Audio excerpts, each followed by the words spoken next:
Il-konsulent finanzjarju John Cassar White jgħid li fil-qasam tal-enerġija pajjiżna jeħtieġ li jieħu azzjoni mill-aktar fis possibbli u mhux joqgħod jistenna l-interconnector jitlesta sal-2018.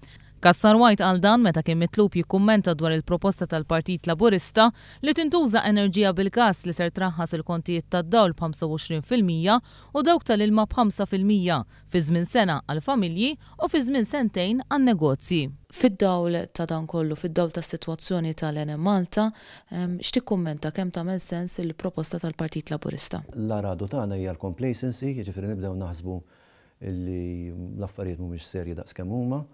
U t-tieni illi nipprokrastinaw, ġifiri ngħidu iva sanna affarijiet iktar importanti x'namlu, jew inkella issa 5 snin oħra jkollna l-interconnector u ħadd ieħor jħossib il-problemi tagħna jibgħat inna ddawlu aħna kemm inħallsu.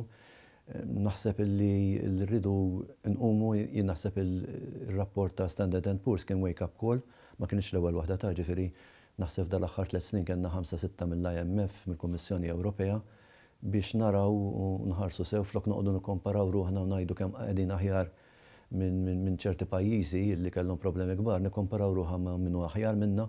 John Cassar White jgħid li l-proposta tal-Partit Laburista li tinċentiva lil Enem Malta wkoll tagħmel sens għax fl-10 snin li ġejjin il-futur ta' pajjiżna ser ikun jiddependi mill-futur tal-Enem Malta.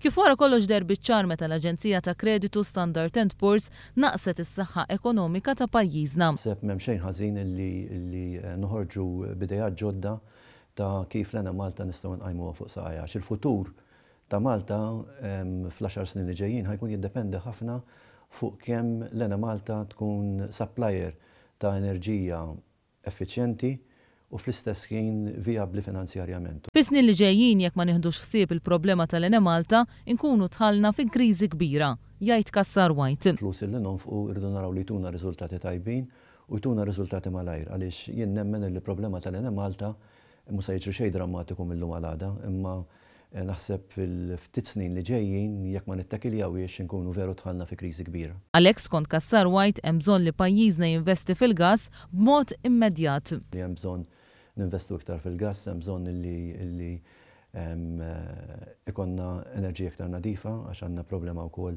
ta' pollution u hemm bżonn li dawn l-affarijiet isiru malajr.